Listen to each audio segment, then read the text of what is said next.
Have you ever felt like you were born remembering something you couldn't quite explain? Not a memory with images or words, more like a feeling, a gravity, a quiet certainty that your life was supposed to mean something specific, even when nothing around you confirmed it. If you were born somewhere between 1957 and 1977, there's a good chance you've spent years carrying a particular kind of inner tension. 1 foot in the practical world, 1 foot somewhere else entirely. You've probably been called too sensitive, too serious, too idealistic, or too intense. You've likely experienced moments of loss that reshaped you completely. And at some point, maybe in your 30s, maybe last Tuesday, you found yourself asking a question that no career, relationship, or achievement could fully answer. What am I actually here for? Edgar Cayce, one of the most documented and studied intuitive minds of the 20th century, spent decades exploring what he believed were the deeper patterns behind why souls arrive when they do. His thousands of recorded readings, many of which are still archived and studied today, suggested something that modern psychology quietly agrees with from a different angle. The era you're born into shapes not just your circumstances, but the very architecture of your inner world. And for those born in those particular 2 decades, the teachings that emerge from Cayce's work and from the broader philosophical traditions he drew upon paint a portrait that might feel uncomfortably familiar. This isn't about destiny handed to you on a silver tray. It's about understanding the terrain you were given, and finally making sense of the journey you've already been on. There's a concept woven through Cayce's readings that tends to stop people mid-thought when they first encounter it. The idea isn't that we're simply born into a time period by cosmic accident. It's that, according to Cayce's philosophical framework, souls are drawn toward particular historical windows the way iron filings are drawn toward a magnet. Something in the soul's accumulated experience, its unresolved lessons, its readiness for specific growth, aligns it with a moment in history that offers exactly the friction it needs. Now, to be clear, this is a spiritual and philosophical perspective rooted in Cayce's recorded trance readings and the broader tradition of reincarnation philosophy, not a scientific claim. But what's interesting is how many people, particularly those born between roughly 1957 and 1977, encounter these ideas and feel something shift.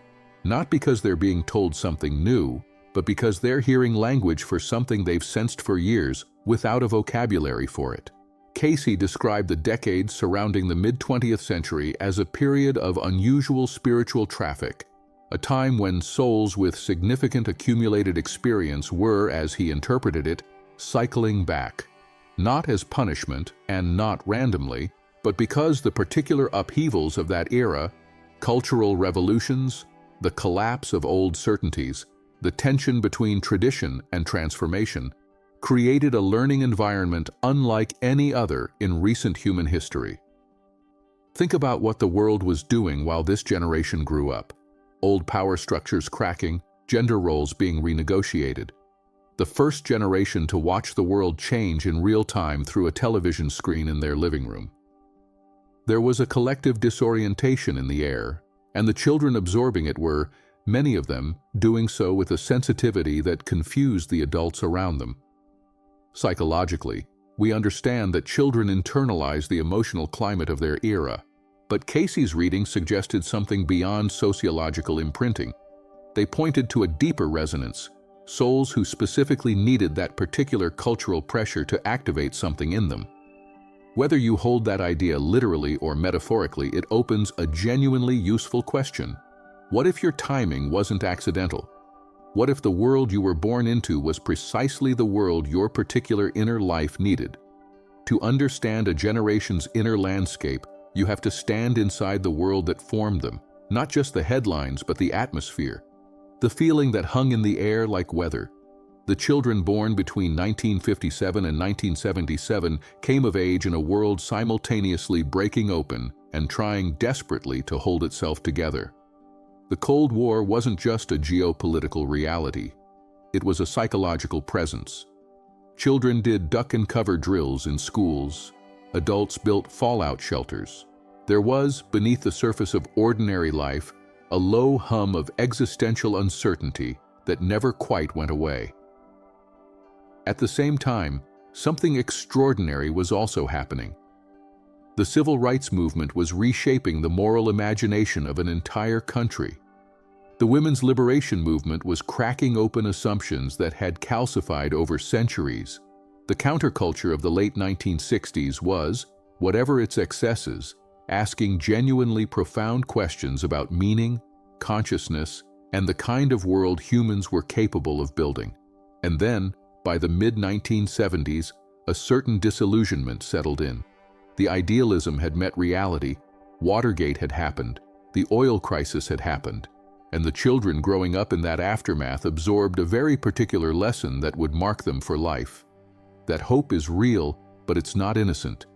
That transformation is possible, but it costs something. Cayce's readings often emphasize that souls are shaped not just by their individual circumstances, but by the collective emotional field they're born into. What we might now describe in terms of collective psychology or cultural trauma. For this generation, that field was charged with both extraordinary possibility and a chronic undercurrent of anxiety. What this produced, in many people born in this window, was a personality structure that is simultaneously visionary and guarded, hopeful but protective of that hope, deeply idealistic but carrying a quiet realism underneath. Many therapists who work with people from this generation describe the same recurring pattern, an inner life far richer and more complex than their outer life reflects, because somewhere early on, they learned it wasn't entirely safe to show the full depth of who they were. That tension between inner vastness and outer caution, Cayce's framework would call that a soul in preparation, a soul that hasn't yet stepped fully into what it came to do. You've heard the phrase old soul used casually, usually as a compliment for a child who seems unusually mature or an adult who carries a thoughtful weariness that doesn't quite match their years. But in Cayce's readings, the concept had specific texture. It wasn't just about seeming wise, it was about recognizable patterns that emerged again and again in people who, Cayce believed, were carrying the weight of accumulated lifetimes. Several of those patterns appear with striking frequency in people born in the 2 decades we're discussing. The first is an early, often uncomfortable awareness of injustice. Not the loud, performative outrage that comes later in life, but a childhood sensitivity, a deep disturbance when things weren't fair, when people were unkind, when the gap between how the world was and how it could be became visible. Many people born in this generation describe knowing, even as young children, that something was wrong with the way adults were going about things, without having the words to articulate it. The second pattern Cayce identified is what he described as the burden of unexplained longing. A feeling that you're searching for something you can't name. Not depression exactly, more like homesickness for a place you've never been. People who encounter this description often go very quiet, because it names something they've felt their entire lives without ever hearing it spoken aloud. The third pattern is a particular kind of relational intensity. Old souls in Cayce's framework don't do shallow connection easily. They find small talk genuinely exhausting, not out of arrogance, but because somewhere in them is the memory, whether you take that literally or psychologically, of what real meeting between two people actually feels like. Anything less registers as absence. From a purely psychological perspective, these traits map closely onto what researchers describe as high sensitivity combined with strong existential orientation, a need for meaning that functions almost like a biological drive. Cayce's interpretation simply adds a layer. These aren't personality quirks to be managed. They're markers of a soul that came in with a full suitcase, ready, whether it knows it yet or not, to use every bit of what it's carrying. Ask someone born in this generation to describe their childhood in one sentence, and a surprising number of them will reach for the word between. Between their parents' world and something new that hadn't quite arrived yet. Between being told to respect authority and sensing that some authority didn't deserve respect. Between the comfort of tradition and the pull of something more honest. That in-between quality wasn't imagined.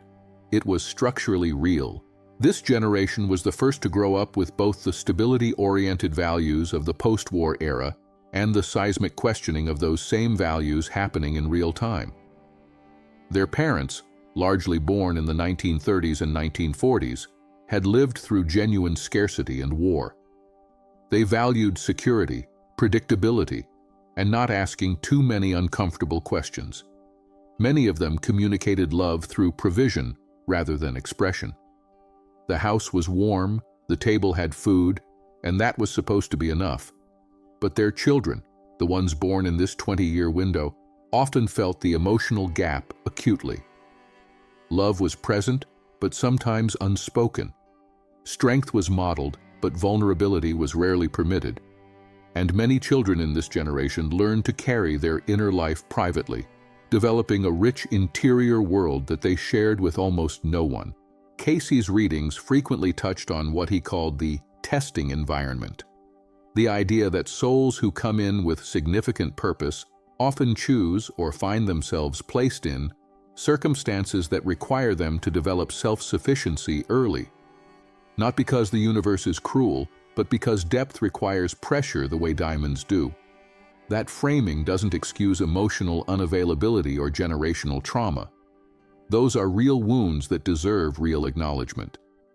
But it does offer a different angle on why so many from this generation emerged from childhood already philosophically mature, already carrying questions most adults around them weren't asking. There's something quietly remarkable about a child who sits at a dinner table that looks fine from the outside and thinks, there must be more to life than this. That child grew up. And the question they were already asking at age 9 or 11 or 14, that question didn't go away. It just got louder as the years passed. One of the most comforting and simultaneously challenging ideas in Cayce's body of work is his treatment of suffering. Not suffering as punishment, not suffering as random misfortune, but suffering as curriculum, specifically tailored, specifically purposeful. He was careful in the tradition of the readings to avoid fatalism. He didn't say that hardship was inevitable or that nothing could be changed. What he suggested was something more nuanced, that certain experiences arrive in our lives because something in us, at a level deeper than conscious choice, needs exactly what that experience teaches. For a generation that grew up between financial stress and emotional complexity, between the remnants of one world order and the uncertain birth of another, this idea lands differently than it might for other groups. Because the struggles many people born in this window experienced weren't minor inconveniences. Some carried genuine poverty, or family violence, or the particular loneliness of being sensitive in an environment that had no language for sensitivity. What Cayce's framework suggests is that these experiences weren't random tax levied on the unfortunate. They were, in his interpretation, precisely the conditions needed to develop specific capacities, empathy that's earned rather than assumed, resilience that isn't performative because it was actually needed, a depth of understanding about human pain that can only come from having lived inside it. Here's where this becomes genuinely practical rather than just philosophical. The thing you most struggled with early in your life is very often the exact area where you later become most useful to others. The person who grew up in chaos often becomes the steadiest presence in a crisis. The child who felt profoundly misunderstood often grows into the adult who can see people no one else bothers to look at. This isn't poetic coincidence according to Cayce's teachings. It's architectural. The wound and the gift are often made of the same material, and for a generation that has spent decades either running from its past or wrestling with it, there's something worth sitting with in that idea. The hardest parts of your story may not be the parts to explain away. They may be the parts that most precisely shaped what you were sent here to offer. There are people you meet and immediately recognize, not their face, not their name, but something behind their eyes. The conversation begins easily, the silence is comfortable too early, and within hours, you're talking about things you don't usually say out loud. Then later, sometimes years later, you realize that person fundamentally altered the direction of your life, and you find yourself wondering whether their arrival could possibly have been accidental. Cayce's readings devoted significant attention to what he called soul groupings, the idea that consciousness doesn't travel alone between lifetimes, but tends to move in clusters. People we've known before, in different configurations, different roles, different dynamics, the same essential relationships replaying with new costumes until whatever lesson lives in the connection is finally integrated. He described this not as a trap, but as an invitation. The colleague who frustrates you in ways nobody else does. The parent whose particular wound mirrors a wound in you with uncomfortable precision. The friendship that ended badly but taught you something you couldn't have learned gently. Cayce's framework would call these appointments, not accidents. For the generation born between 1957 and 1977, relationships have often been the primary arena of transformation. These aren't people who tend to be changed most by their careers or their achievements, though those matter. They're often changed most profoundly by the people who came in and turned their understanding of themselves inside out. Psychologically, this maps onto what attachment theorists describe as the way early relational blueprints create patterns we unconsciously repeat until those patterns are made conscious. Cayce simply adds a layer beneath the psychological, that even the blueprint itself has a history longer than this lifetime. Whether you take that literally or use it as a metaphor for the depth of relational patterning, the practical application is the same. The people who have most shaped you, especially the difficult ones, deserve a second, more generous look. Not because they were right or because the pain they caused wasn't real, but because something in that dynamic was pointing at something unfinished in you that only that particular friction could surface. That's not a comfortable thought. It's also one of the most liberating ones available. The term midlife crisis has always been a slightly condescending way to describe something that is, in many cases, genuinely profound. The image it conjures, the sports car, the sudden wardrobe change, misses entirely what's actually happening for a large number of people when they hit their late 30s or 40s. What's actually happening for many of them is the first serious confrontation with the question of whether the life they've built is the life they were supposed to live. Cayce's readings described a pattern he observed repeatedly. Souls with significant purpose often reach a point midway through their physical lives where the scaffolding they've constructed, the roles, the identities, the stories about who they are, begins to feel insufficient. Not because they failed to build well, often precisely because they succeeded according to the terms they were given, only to discover the terms themselves were incomplete. This isn't unique to one generation, but the particular version of it that people born between 1957 and 1977 have experienced carries its own flavor. Many of them spent their 20s and 30s playing by rules they'd absorbed without fully choosing, building careers in structures that have since transformed beyond recognition, forming families along models that didn't always fit the inner life they were carrying, performing a version of adulthood that looked right from the outside while something quieter underneath kept tapping. Then somewhere around the turn of the millennium, or in the years following it, something shifted.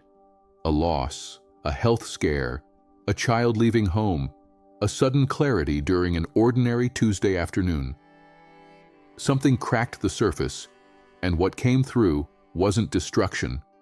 It was deeper self-knowledge than anything that had arrived before. Cayce would call that cracking a threshold moment, the soul insisting on being acknowledged after years of being politely set aside. Modern psychology calls it individuation, the Jungian process of becoming more fully who you actually are rather than who circumstances asked you to be. Both framings point at the same lived experience, the sense that something in you finally stopped waiting for permission. And for most people in this generation, that moment, however disorienting it was when it arrived, was the beginning of the most honest chapter of their lives.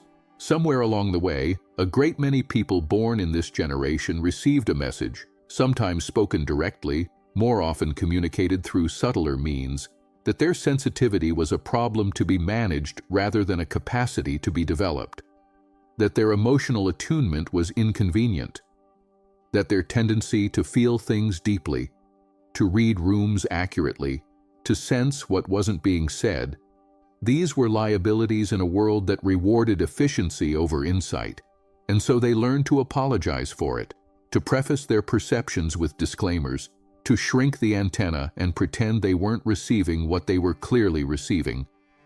Cayce's readings suggested something almost opposite. In his framework, heightened intuition, what he sometimes called psychic sensitivity, though that phrase carries a lot of cultural baggage we might do better to set aside, was understood as a natural capacity of consciousness, one that some souls develop more fully than others based on accumulated experience and intentional cultivation across lifetimes. What he described in practical terms was a kind of knowing that precedes reasoning, not mystical in the dramatic sense, but functionally real, the ability to sense the emotional truth of a situation before the facts have caught up, the awareness of patterns that others miss, a peripheral emotional vision that allows you to perceive what's happening beneath the surface of what's being said. From a purely neurological standpoint, there's growing research on what scientists call high sensitivity or sensory processing sensitivity, a trait found in roughly 20% of the population across species, associated with deeper processing of experiences and stronger emotional responses. People with this trait aren't damaged or disordered, they're wired for depth. For someone born in this generation who spent decades treating their sensitivity as a flaw, encountering that research, or Cayce's philosophical framework, or both, can produce a quiet but significant recalibration. The question shifts from, how do I become less sensitive? To, what am I supposed to do with this? That's the better question, because sensitivity without direction is overwhelming. Sensitivity in service of something, healing, teaching, creating, holding space, is one of the most valuable things a human being can offer another. There's a particular loneliness that doesn't get talked about often enough. The loneliness of being oriented toward a future that hasn't arrived yet, while living in a present that doesn't quite fit. It's not dramatic loneliness. It doesn't announce itself. It shows up as a vague dissatisfaction at parties where everyone seems comfortable with a level of conversation that leaves you hungry, as the strange fatigue that comes from translating yourself constantly so others can follow. People born in this 20-year window describe this feeling with remarkable consistency. The sense of being tuned to a frequency that most of the surrounding world isn't broadcasting on. Cayce's teachings offered an interpretation that many have found genuinely useful, regardless of whether they accept the metaphysical framework it comes from. He suggested that souls who return to the physical plane carrying significant accumulated wisdom often arrive slightly out of phase with their immediate cultural moment, because the understanding they carry is calibrated for a stage of collective consciousness that hasn't fully manifested yet. They're not ahead of themselves, they're ahead of the broadcast. Psychologically, this has a structural explanation as well. People who process experience at greater depth often move through developmental stages more quickly than their peers in some respects, while taking longer in others. They may understand complexity early but struggle with the performance of simplicity that social success often requires. They're not antisocial. They're often deeply relational. They're just allergic to the performed version of connection. What's worth noticing is that the world the people born in this generation were ahead of has, in many respects, been catching up. The conversations about emotional intelligence, about systemic injustice, about the inadequacy of purely materialist frameworks for understanding human experience, these were things many people in this generation were wrestling with privately in the 1980s and 1990s, long before they became part of mainstream conversation. That doesn't make them prophets, but it does suggest that feeling out of place was never evidence of being wrong. Sometimes it was evidence of being early. One of the more striking aspects of Cayce's readings was their specificity. He didn't traffic in vague generalities about spiritual growth. When he identified what he called a soul's karmic threads, the patterns carried across incarnations, he was often precise about their texture and their origin. The philosophical premise underlying this specificity is worth understanding on its own terms, separate from any question of literal belief. Cayce held that consciousness accumulates, that the experiences of a soul, the unresolved emotions, The lessons partially learned, the gifts developed and undeveloped, don't simply evaporate. They become the starting conditions for the next round of experience. Like a student who passes some exams and fails others, then returns the following year to continue where they left off.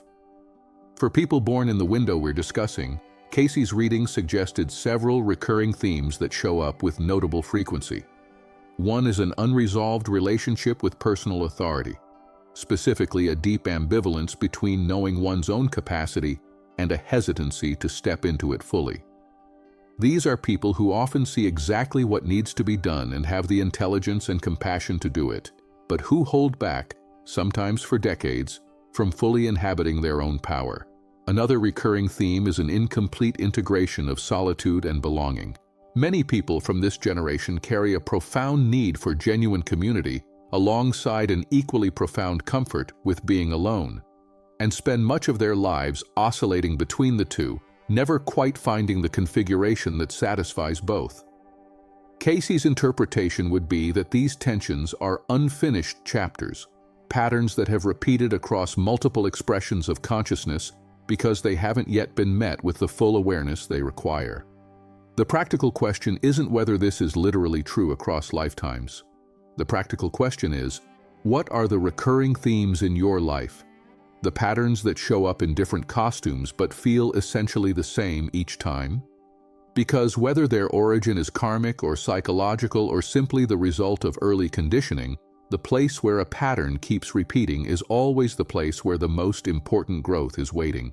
There's a version of spiritual teaching that essentially asks you to be grateful for everything painful that ever happened to you, wrapped in language warm enough to make the request seem reasonable. That approach tends to produce either forced positivity or a quiet resentment toward the teaching itself. Cayce's framework, at its most honest, is more careful than that. He didn't say that suffering is good. He said it's purposeful, and those are meaningfully different claims. The first claim asks you to pretend hurt didn't hurt, to reframe pain as a gift received with a smile. The second claim asks something more honest, that you consider the possibility that even the hardest things in your life were moving you somewhere, even when the destination was invisible from inside the experience. For people who lived through the particular pressures of the 1960s, 70s, and 80s, years that were often brutal in quiet domestic ways that didn't make the news, this distinction matters. The childhood marked by instability, the marriage that fell apart before 40, the career that was dismantled by economic forces entirely outside your control, the losses that arrived before you felt old enough to absorb them. Cayce's readings described what might be called a compression pattern in certain souls, experiences arriving in concentrated form because the soul is capable of processing at a higher rate, like a graduate program compared to an undergraduate one. More demanding, not because the student is being punished, but because the student can handle more and needs more to actually be challenged. That framing doesn't make the pain smaller. What it can do for some people is shift their relationship to their own history, from seeing themselves as people to whom difficult things happened, to seeing themselves as people who have been shaped, sometimes with tremendous force, into something with significant tensile strength. The metaphor that feels most honest here isn't the diamond. That one's been overused. Think instead of old-growth wood. The slow, difficult growth through resistance and weather and time produces a density and a grain that simply cannot be manufactured quickly. The suffering wasn't the point, but what it built in you, that may be precisely the point. In Cayce's readings, soul alignment wasn't described as a lightning bolt. It wasn't the dramatic arrival of sudden certainty after a life of confusion. It was, much more often, a gradual recognition, a kind of coming into focus that happened slowly enough that many people didn't notice it was occurring until they looked back and saw the direction the path had been moving all along. He described several markers that appeared consistently in readings for individuals who had reached or were approaching alignment with their deepest purpose. The first was a shift in the quality of effort, a feeling that the work you're doing, however demanding, doesn't drain you in the same way that previous work did. It might still be hard. It might still ask everything you have, but there's a replenishment happening that didn't happen before. The second marker was a change in relationship to time. People in alignment with deep purpose often describe a different experience of their days, a sense of coherence, of things mattering in a way they can't fully articulate but can't deny feeling. Not every day, not even most days necessarily, but a baseline sense of rightness that wasn't there before. The third marker, which Cayce returned to repeatedly across different readings, was what he described as a natural drawing of the right people. When a soul moves into alignment, the people who are meant to participate in that particular expression of purpose tend to appear, not always conveniently, not always comfortably, but with an almost gravitational reliability. For someone in their late 40s, 50s, or early 60s reading this, that last point might resonate in a very specific way, because many people in this generation are noticing, often with some surprise, that the people arriving in their lives in this stage carry a different quality than those who arrived before. More honest, more ready, more oriented towards something that matters. That's not coincidence according to Cayce's framework. And psychologically, it also makes sense. The clearer you become about who you are and what you're doing, the less you attract the dynamics that belong to your less clarified chapters. Alignment has a way of changing the conversation you're available to have. Most traditions, philosophical, spiritual, religious, and increasingly psychological, agree on at least this much, that our deepest relationships are not peripheral to our growth, they are the primary mechanism of it. Where Cayce's framework goes further than most is in suggesting that the particular souls we find ourselves bound to are bound to us with more intention than we usually credit. His readings described what he called soul families. Not the family you were born into necessarily, though sometimes that too, but the constellation of souls whose growth and yours are so intertwined that you keep finding each other across different arrangements and different historical moments to finish what keeps getting started between you. For people born in the 2 decades this script explores, the soul family concept often illuminates something that other frameworks can't quite account for: the intensity of certain bonds that defies their objective circumstances, the friendship that formed in a single afternoon and has outlasted everything, the sibling relationship that contains decades of complexity and yet somehow never actually breaks, the mentor you met once who changed the entire trajectory of how you thought about your life. These connections aren't ordinary, and we know they aren't ordinary while we're in them. Cayce's suggestion is simply that they aren't ordinary because they aren't new. They carry history we don't have conscious access to, but that our nervous systems recognize immediately. There's an interesting parallel here in developmental psychology's concept of implicit memory, the way the body stores relational patterns beneath the level of conscious recall. We know certain relationships as familiar in a way that goes deeper than any explanatory narrative we can construct about them. Whether that familiarity extends across lifetimes or simply across the depths of a single unconscious is in some ways less important than what you do with the recognition when it arrives. Because Cayce's consistent teaching about soul family bonds was this: they're not meant to be comfortable, they're meant to be complete. And completion almost always requires honesty that ordinary relationships can easily avoid. If something in this video landed in a place that already knew it was true, sit with that. Not as certainty about any particular metaphysical claim, but as an invitation to look at your own life with a little more generosity. The patterns you carry, the people who shaped you, the suffering that marked you, the gifts you've been quietly apologizing for. None of it was incidental. You are, at this very moment, exactly as prepared as you have ever been. The only question worth asking now is what you're going to do with that.